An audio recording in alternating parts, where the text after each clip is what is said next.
There's a moment, and if you've ever been close to real violence, you know exactly what I'm talking about, where the air changes. It's not dramatic. It doesn't announce itself with music or slow motion. It's just a shift, like the temperature drops half a degree, like the crowd moves differently without realizing they're doing it. Like something primal in every human body in that street suddenly whispers the same word at the same time. Run. I've thought about that moment every single day for 2 years. I was standing near the gates of St. James's Palace on a Tuesday afternoon in late October. I know it was a Tuesday because I'd just come from a lunch meeting off Pall Mall that had run over by 40 minutes, and I was annoyed. The kind of low-level, gray-sky London annoyance that doesn't feel like anything until it does. I had my coat half-buttoned. My bag was on my left shoulder. I was on my phone, texting someone back. And then the air changed. Let me give you the scene first, because the context matters. St. James's Palace sits at the top of the mall, tucked behind a line of trees and iron railings that most tourists walk past without fully understanding what they're looking at. Buckingham Palace gets the photos. It gets the crowds, the tour, the postcards. But St. James's is older. It's quieter. And it still serves as an official royal residence, meaning real royal functions happen there, real state rooms, real working apparatus of the monarchy. The guards stationed there are not props. They are not decorations. They are not, as so many people seem to believe, simply there for photographs. That Tuesday, there were 2 guards at the main gate on Cleveland Row. I'd passed that spot maybe 100 times over the years. I'd seen tourists try to make them laugh. I'd seen kids wave at them. I'd seen Americans take selfies, holding their phones inches from the guards' faces like they were statues, like they weren't breathing human beings underneath those bearskins. The guards always hold. That's the thing people don't fully grasp until they've actually stood near one for more than a minute. The discipline involved, the sheer, practiced, bone-deep stillness. It's not something you can fake. These men and women train for months before they ever stand a public post. They are conditioned to remain present, alert, and completely controlled, while the entire world moves chaotically around them. That afternoon, the guard on the left post was a young man. I couldn't tell you his age with certainty from where I was standing, mid-20s maybe. He was tall, broad across the shoulders in a way the ceremonial tunic didn't quite hide. His chin was up. His eyes were forward. The kind of posture that looks effortless because the person has done it 10,000 times. I noticed him only because of what happened next. The man came from the direction of Marlborough Road. That's the narrow side street that cuts between St. James's Palace and Marlborough House. An odd little corridor that most people in London don't even know exists. He came around the corner fast, not running, but moving at that particular pace that's just short of a run, where your body is telling everyone around you something is wrong without technically doing anything you could be stopped for. He was young, mid-20s maybe younger. Dark hoodie, the hood pulled forward so only the lower half of his face was visible, jeans that were too loose, trainers that had been white a long time ago. He had his right hand in the front pocket of the hoodie. I clocked the hand immediately. I don't know why some part of my brain, some older, quieter, more animal part, just registered it. The way it sat, the shape of it through the fabric, the slight tension in the wrist. Later, people would ask me, "Did you know?" And the honest answer is, I didn't know. But I suspected. There were maybe 15, 20 people in that stretch of pavement. A group of tourists, I'd say French from the snippets I caught, consulting a folded map near the railings. A woman with a pushchair who had stopped to adjust something. An older gentleman in a tweed jacket walking a small dog. 2 young women in activewear, clearly mid-run, paused at a crossing. None of them were looking at the man in the hoodie. But the guard was. And that was the first thing that caught my attention. Not the man, not the hand in the pocket, but the guard's eyes. He hadn't moved, his posture hadn't changed. His chin was still level, his weapon still carried in regulation position, but his eyes had tracked, just slightly. The way a hawk adjusts on a thermal without a single feather moving, barely perceptible, but I was close enough, and I was watching, and I saw it. The guard had already spotted him. What happened next unfolded over maybe 90 seconds. I know that sounds slow when you read it. In real time, it felt like a stone dropping into still water, that moment of impact, then everything rippling outward before you've even understood what just hit the surface. The man in the hoodie crossed the pavement at an angle. He wasn't heading toward the gate directly. He was moving along the railings, parallel like he was passing, like he was just a young man walking by. And maybe that's what he told himself. Maybe that's even what he believed right up until he stopped. He stopped about 4 feet from the guard. Not in front of him, off to the side. Close enough to speak, close enough to touch, close enough for whatever he had in that pocket to matter. He said something. I didn't catch the words, traffic noise, distance, the general ambient sound of central London in the afternoon. But I saw his jaw move, and I saw his body shift toward the guard. The guard didn't respond, didn't acknowledge, didn't turn his head. The man said something again. His right hand tightened around whatever was in the pocket. I could see it now, the fabric pulling taut, the knuckles defining themselves through the cotton. And then he stepped closer. I want to pause here and explain something, because it's important. A ceremonial guard at a royal residence is trained under very specific protocols regarding members of the public. There are graduated responses. There are commands. There are warnings. And there are escalation procedures that most civilians have never heard of and will hopefully never need to see. The first level is the guard's warning voice. It's distinct, a parade ground command projection that is nothing like normal speech. It doesn't rise in pitch the way most people do when they're alarmed. It drops, it compresses. It comes from somewhere lower than the chest. It's designed to cut through noise, crowd, everything. It's designed to stop people. The man was 4 feet away, then 3. His right hand was coming out of the pocket. And the guard spoke. I heard it before I consciously registered what was happening. 2 words, clear, flat, massive in the way. A single bass note is massive in a quiet room. Stand back. That was it. No theatrics. No panic. No aggression, even not in the conventional sense. Just 2 words with the weight of something very old and very serious behind them. The French tourist group went silent. I don't think they'd even been paying attention to the situation until that moment.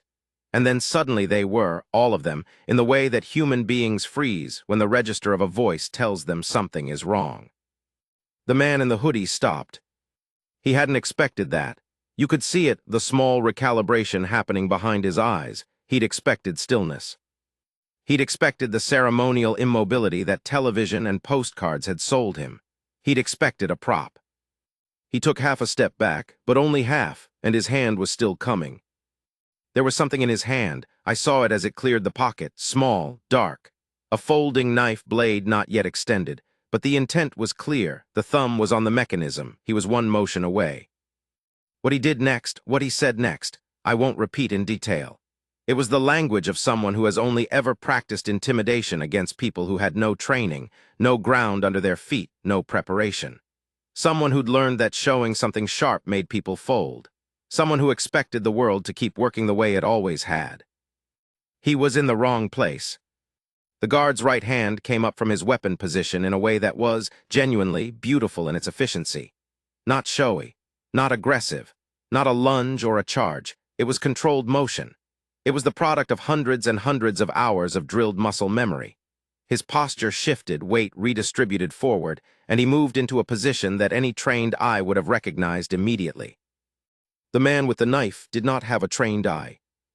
He realized something was wrong when the guard was already there, already inside the range that the knife was supposed to make safe. That's the thing about edged weapons and range. People who have only ever used them against untrained people don't understand how fast that distance can be closed by someone who knows what they're doing. The space the knife was supposed to protect vanished in half a second. The guard spoke again. Same voice, different words, a command. I still couldn't make out the exact phrasing, but I saw the man's body react to it. His shoulders went up. His knife hand wavered. Something in his face shifted from aggression to something rower and less comfortable. He was not dealing with a statue anymore. He was not dealing with a prop. He was dealing with a soldier. By this point, the woman with the pushchair had grabbed her child and moved back against the wall. The older gentleman with the dog had pulled the lead short and gone still. The 2 runners were frozen at the edge of the pavement, one with her hand over her mouth. I realized somewhere in those seconds that I hadn't moved at all. I was standing exactly where I'd been when the air changed. My phone was still in my hand. I don't think I'd been breathing properly. The guard had not drawn any additional weapon. He had not struck anyone. He had not escalated beyond what the situation strictly required. He was holding position, close, controlled, absolutely present, with the man and the knife, and whatever came next already accounted for in his posture, in his training, in whatever that unshakable thing is that some people carry when they've been built for exactly this kind of moment. And then the knife went down. Not dramatically, not thrown, just lowered. The man's wrist dropped, his fingers loosened. The knife closed, that small metallic click of the mechanism catching, and it went back into the pocket. The man stepped back once, then again. Then he turned and walked away. Fast, back the way he'd come, around the corner of Marlborough Road, gone from the frame of the afternoon like he'd never been in it. For a moment, maybe 4 or 5 seconds, nobody on that pavement moved or spoke. Then the older gentleman let out a long breath through his nose, the kind of breath a person does when they've been holding it for longer than they realized. His little dog looked up at him and wagged its tail exactly once. One of the French tourists said something quiet to the woman beside her. "I don't speak French, but I know what mon Dieu sounds like." The guard returned to his position, exactly his position, feet at regulation distance, weapon back, chin up, eyes forward.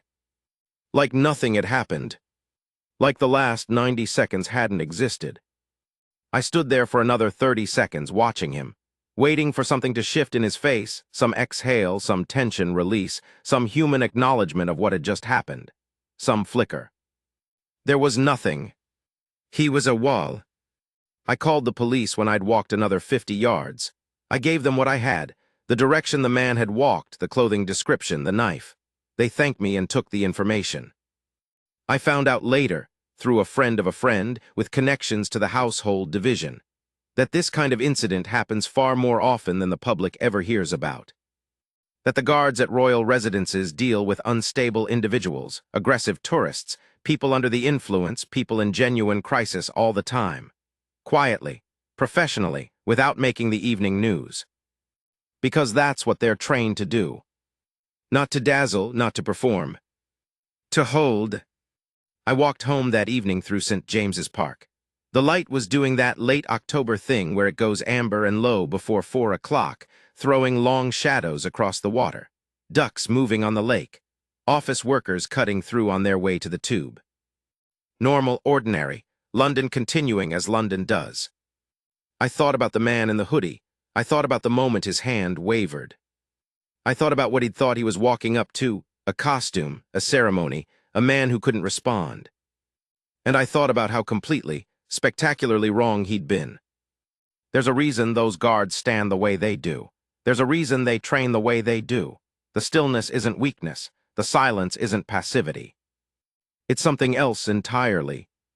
And on a Tuesday afternoon in late October, a man with a knife found that out the hard way. The thing about moments like this is that they leave behind more questions than answers. I didn't sleep well that Tuesday night, not because I'd been in danger. I hadn't, not really, not personally. I'd been a bystander, a witness, someone on the wrong patch of pavement at the right time. But there's a particular kind of unease that settles in after you've seen something like that. Something that the evening news would never fully capture even if it had been there. A texture to it that doesn't compress into a headline. I kept replaying the guard's face. Not the confrontation, not the knife, not the moment the man backed away, just the guard's face, specifically the absence of anything in it that shouldn't have been there. No fear, no anger, no relief, nothing leaking through. I've met a lot of people in my life, some of them professionally brave, some of them trained, a few of them genuinely dangerous. And the thing that separates those who have really been through the process, really been rebuilt from the ground up, from those who are just performing toughness, is exactly that. The stillness, not as an act, as a state. That guard wasn't pretending not to be afraid. He simply wasn't operating in the register where fear runs the show. I found that more unsettling, somehow, than anything the man with the knife had done. I went back to St. James's Palace the next morning. I don't entirely know why. Some need to see it in daylight, in ordinary context, without the October shadows and the ambient threat. I had a coffee from a place on Jermyn Street, and I walked down to the gate on Cleveland Row around 9:30. Different guards on shift, of course. There's a rotation, I knew that much. The same post, different soldiers at different hours, different days. The ceremony continues regardless of who stands it. One of the guards that morning was shorter than the previous days, still built with that characteristic uprightness. Bearskin tunic, weapon, position, the same stillness. A small group of tourists, Japanese, two couples, were standing at the appropriate distance, taking photographs, politely, carefully, the way visitors often are when they sense they're in the presence of something that has weight. I stood there for a few minutes drinking my coffee. A child, maybe 7 years old, a little girl in a red coat who was clearly the daughter of one of the Japanese couples, walked closer than the others, not menacingly, with the pure curiosity of a 7-year-old who wants to understand what she's looking at. She stopped about a meter away and stared up at the guard with enormous, entirely open eyes. The guard didn't look at her, didn't acknowledge her. But at the very corner of his mouth, so small you'd have missed it if you were watching anything else, there was the very faintest relaxation. Barely even a curve, not quite a smile, more like the ghost of an impulse acknowledged and then set aside. The little girl's father pulled her gently back and said something to her in Japanese. She resisted for half a second, kids always do, and then came away, still looking back over her shoulder at this enormous, still, extraordinary figure. I thought about that for a long time afterward. The same training, the same protocol, the same position and stillness, and yet some awareness, some fundamental human recognition of what a curious 7-year-old in a red coat represents versus what a man with a knife in his pocket represents. The assessment never switches off, it just doesn't show on the surface. I ended up speaking to someone that afternoon, a former grenadier guard, now retired, who I'd been connected with through a colleague. We met at a pub near Victoria. He was in his mid-50s, gray-haired, with the kind of hands that look like they've moved large things. He ordered a bitter and half a portion of chips and was already eating them before I'd properly sat down. I told him what I'd witnessed. He listened without interrupting, which is rarer than it sounds. When I finished, he chewed for a moment and nodded. "Does that happen often?" I asked. He looked at me like I'd asked whether London gets rain. "More than you'd think," he said. "Less than it used to, maybe. The security arrangements around the palaces are better now, but people still do it, try their luck, think the boys are furniture." He said that last word with something complicated in it. Not anger exactly. More like the weariness of someone who's explained the same thing many times. "What happens to the guards in those situations?" I asked. "Internally, psychologically." He picked up another chip and thought about it genuinely, which I appreciated. "Depends on the man," he said. "Or woman these days, more and more. Some of them, and these are the good ones, they go somewhere else. Not dissociation, not vacancy, just a place where the training lives, where what you've drilled 1,000 times is the thing that runs. Not your feelings about it, not what it looks like, not what anybody thinks, just the procedure." "And the others?" "The others," he said slowly, "can hold it too, but it costs them more. You can see the bill being run up if you know what to look for. The jaw, the breathing, tiny things, but they hold it because the post requires it. That's the thing about the post, it doesn't care how you feel about standing it." I asked him about training, about what these soldiers go through before they ever stand a public post. He put his glass down and leaned back slightly, as if settling into the subject. "People have no idea," he said. "They think it's ceremonial. They think it's pomp. It's not. Everything that looks ceremonial is functional first. The drill, the marching, the bearing, the posture, all of it serves a tactical purpose before it serves any kind of public display. Drill teaches you to hold your body under stress, to move with other people without colliding, to respond to commands faster than conscious thought. You stop being a person having an individual experience of time and you become something else, something collective. Something that runs on a deeper track." He paused. "And the specific training for public posts is its own thing on top of that. How to read a crowd. How to recognize threat signatures, movement patterns, positioning, eye contact or lack of it, hand behavior. What to listen for in ambient noise, when to escalate and when to hold. How to issue commands in a way that actually lands in someone's body and not just their ears." "That voice," I said, "I heard it when he spoke to the man." The former guard nodded, unsurprised. "Parade ground voice," he said. "It's not shouting. People think it's shouting. It's not. It's a completely different mechanism. Lower register, more resonance projected from the chest. When it hits someone who's not expecting it, someone who's in a heightened state, someone who's running on adrenaline and bad decisions, it can genuinely stop them, physiologically stop them. Something in the nervous system responds to that frequency before the brain has time to catch up. And that's deliberate. Everything is deliberate, he said. That's the point. We talked for another hour. He told me things I hadn't known about the history of the household division, the regiments that provide ceremonial guards for royal residences, the Grenadier Guards, Coldstream Guards, Scots Guards, Irish Guards, Welsh Guards, all of them operational soldiers first, many of them veterans of actual combat deployments. The ceremonial role is an additional layer laid over a military foundation that is, in every sense, real. He told me about a posting in Belfast in the 1990s, his own, when he was in his early 20s. He told me about standing posts in conditions that would make Tuesday afternoon in October near St. James's Palace feel like a picnic. He didn't dramatize it. He was very matter-of-fact about it in the way that people who have actually been through things often are, as opposed to people who have only read about them. And he told me something else, something that stuck. The worst part, he said, isn't the moments when something happens, it's the hours when nothing does.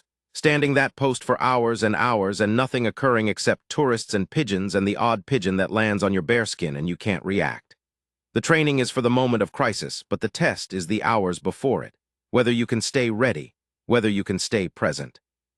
Whether you can hold the whole thing, all of that vigilance, all of that readiness, without letting it slip into either complacency or anxiety. Neither, just readiness. He looked out through the pub window at the grey London street. Most people can't do that, he said simply. Most people, if you put them in that position, standing outside in the cold, being photographed, being laughed at sometimes, being ignored, being tested, most people would drift. Mentally, you can't drift.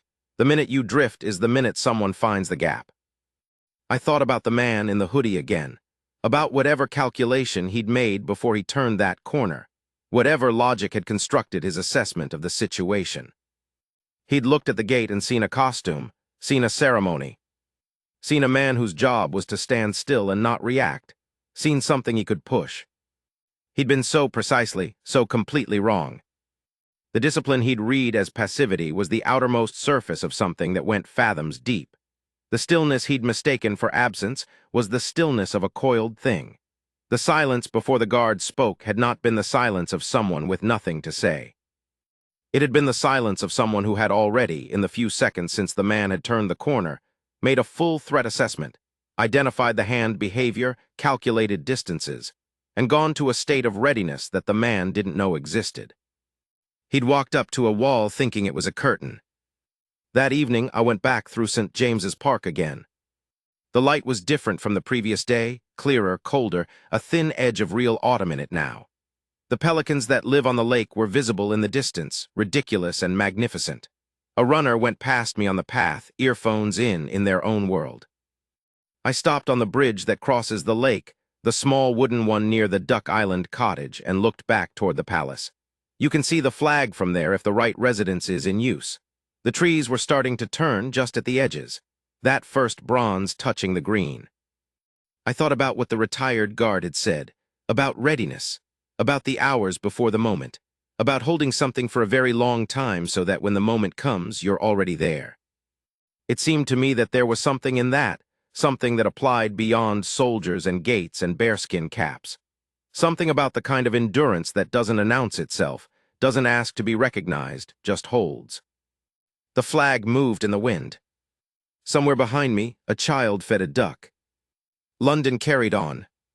I've been asked since, by friends, by people I've told the story to, whether the man in the hoodie was caught, whether he faced any consequences, whether the whole thing was documented, investigated, followed up.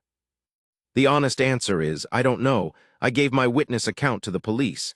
I passed on the direction he'd gone, the clothing, the knife. What happened after that isn't something I have access to. What I know is that he walked away. And the guard, whichever man stood that post on that Tuesday, whose name I never knew and still don't know, stood his ground, returned to position, continued his post. That's not nothing, that's actually everything.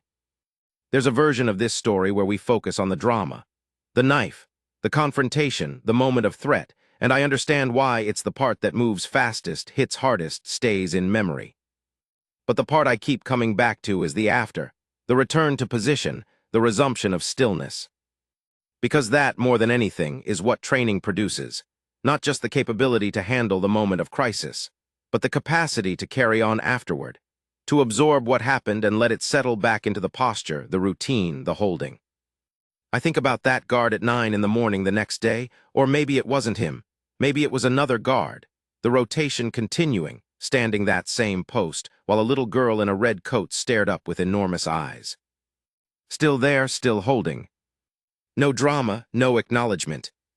Just the post and the man standing it, and all of that invisible depth underneath. 2 weeks after that Tuesday in October, I met a journalist. Not deliberately. She was a friend of someone I knew. We ended up at the same dinner.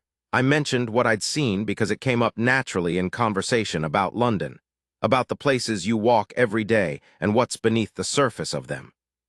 She leaned forward when I told her, put her wine glass down.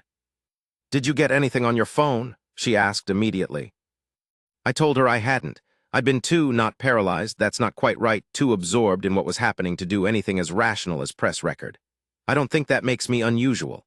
I think there's a threshold of genuine threat where the instinct to document fails and something older takes over. You just watch. You just hold, much like the guard in a very different and incomparable way. She was slightly disappointed, but covered it professionally. We talked about it for another 20 minutes. She was interested in the wider pattern, the incidents near royal residences that never make the news because they're resolved too cleanly, too quickly, by people who are very good at their jobs. She said she'd looked into it once, years back, for a piece that never ran. The numbers were, she said, more than the public would expect. The thing that doesn't get covered, she said, is the daily reality. Everyone knows about the big incidents, the ones that make the front page, but the daily reality of what those guards manage, what they absorb, what they handle and contain without any public acknowledgement at all, that's the invisible story. I nodded. That felt exactly right. Invisible, I said. That's the word. I want to tell you something now that I didn't know until I started looking into it properly. The soldiers who serve in the household division, who stand the ceremonial posts at Buckingham Palace, St. James's, Windsor Castle, the Tower of London, are not selected from a separate pool of ceremonially inclined recruits. They are infantry soldiers, full stop. They complete the same basic training as all British Army infantry. They serve operational deployments: Afghanistan, Iraq, the Falklands, historically, Cyprus, Bosnia. They come back from those deployments, and then they stand on a gate outside a palace in a bearskin hat while tourists take photographs. The juxtaposition is so sharp it's almost funny if you think about it. Except it isn't really when you sit with it long enough. The man with the knife on Marlborough Road had made an assumption based on aesthetics, based on the visual language of ceremony, based on the narrative that tells us ceremonial means decorative. He had looked at the surface and drawn conclusions about the depth. He was not the first person to make that mistake. He won't be the last. The mistake is a specific kind of arrogance, the arrogance of someone who has only ever encountered the world's civility and read it as weakness, who has only ever tested people who hadn't been built to resist testing, who confuses the absence of visible aggression with the absence of capability. These men, these guards, are not aggressive. They're not intimidating in the conventional sense. They don't posture, they don't perform toughness, they don't need to. And that, paradoxically, is what makes them so completely disorienting when someone like our man in the hoodie walks up and finds out the truth. I started reading about specific incidents, historical ones in the public record where royal guards had been tested. Some of them are well documented. There was the extraordinary case of the man who breached Buckingham Palace in 1982 and ended up in the Queen's bedroom. A failure of security systems more broadly, but one that led to sweeping changes in how the protection apparatus around royal residences operates. There have been incidents involving armed men, people in mental health crises, individuals operating under combinations of substances and bad decisions who walked up to these posts and found something they hadn't bargained for. And in almost every case, in the ones that resolved cleanly anyway, the factor that determined the outcome was training. Specifically, the training of people who had internalized their response so thoroughly that no version of the unexpected could fully catch them out. The journalist had used the phrase invisible story, and I kept coming back to it. The story of what doesn't happen because of what is held in place. The violence that doesn't occur. The threat that doesn't land. The disaster that never becomes one because someone stood their ground in a specific way. These are almost impossible to count because they don't exist as events. They exist as absences, as the nothing that happened instead of something. But there are also things I didn't expect to feel, looking into this. Something that complicated the clean narrative. Because the guards are human, that is the thing that the ceremony obscures almost by design. The ceremony is partly about constructing something that looks beyond human, something that projects an institution rather than a person. And the people inside that ceremony absorb that function. They carry it. They serve it. But they carry it at a cost. The former Grenadier Guard had gestured at this, the hours of readiness, the psychological management required. But he'd been circumspect about the personal cost in the way that soldiers of his generation often are. What I found in speaking to others later, including veterans from more recent conflicts who'd done palace duty, was that the toll is real. Not breaking, not collapse, but a kind of quiet accumulation, the hypervigilance that doesn't fully switch off, the difficulty of social situations that don't have the clear protocols of a post, the strangeness of civilian life after years of operating inside a structure so total that it becomes the texture of your identity. One former guardsman, I'll call him K, told me that the hardest part of leaving the regiment wasn't practical. It was the loss of that structure. In that post, he said, you know exactly who you are, you know exactly what you're doing, you know exactly what the response to every situation is. There's something deeply peaceful about that, even when what's happening is genuinely dangerous. The danger is clear, the response is clear, your role is clear. He paused. Out here, he said, gesturing vaguely at the cafe we were sitting in, everything is ambiguous. Everything requires this constant negotiation of who you are and what you're doing and what's wanted from you. I found that, and I don't think I'm unusual in this, genuinely harder than anything I faced in uniform.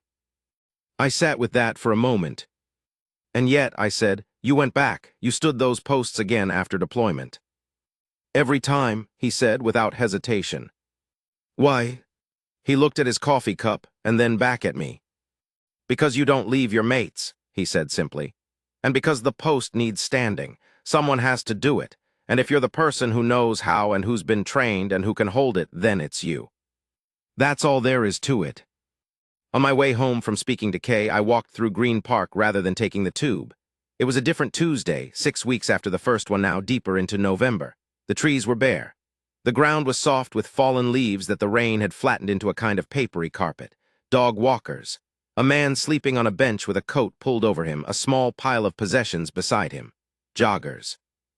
I came out onto Constitution Hill, the long road that runs alongside the palace gardens, and could see the top of Buckingham Palace in the distance, flags against the gray sky. I could see the gates, the tourists even on a cold November Tuesday, the guards in their positions.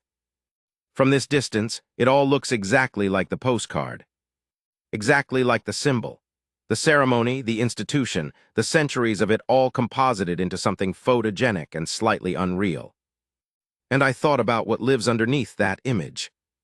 The men and women who have been, in the most literal sense, rebuilt, who carry an operational history that most people passing by will never know about, who stood posts in places where the stakes were not the disruption of a tourist photograph, but the difference between living and not, who came back from those places and stood this post instead, same stillness, same protocols, same readiness, while pigeons and 7-year-olds and men with knives all came and went around them. The man in the hoodie had seen a costume. He had been standing in front of a life.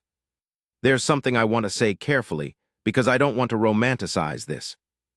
The military, the monarchy, the institutions these guards serve, none of them are uncomplicated. None of them exist outside of history or politics or the legitimate scrutiny that any institution warrants. I'm not making an argument for the immunity of symbols from criticism. But I am making a very specific argument about a very specific thing. There is a kind of excellence, a human excellence, that exists in the mastery of a discipline. in the years of practice that produce genuine capability, in the willingness to stand in a position that requires everything you've been built to give, and to give it completely, even when nobody watching understands what they're seeing. The guard on Cleveland Row last October had that excellence. He didn't display it. He wasn't trying to impress anyone. He wasn't even, in the ordinary sense of the word, trying to do anything at all. He was simply being what he'd been trained to be in the moment that being it mattered. And a man with a knife walked away. I've told this story maybe a dozen times since. In different settings to different people, the reactions vary. Some people are surprised that this kind of thing happens near royal residences. They had the postcard version too. Some people ask whether the guard should have done more, called for backup sooner, escalated differently. These are usually people with opinions about security protocols who haven't stood a post. Some people get caught up in the man with the knife. Why he did it, where he came from, what happened to him, what his life looks like. And a few people, ask about the guard, not what he did, who he is, what it's like to be that person, what you carry when the thing you carry is that particular weight. Those are the conversations I find most interesting. Because the guard goes home. Eventually the post ends and someone else stands it, and the man in the bearskin goes back to wherever guards go when they're not on duty. He eats something. He talks to people. He sleeps or tries to. He has a history before all of this, and presumably something that will be a future after it. And somewhere in that ordinary human life is the person who stood completely still on a Tuesday in October, while a man with a knife tried to understand why the wall wouldn't move. The last thing I'll tell you is this.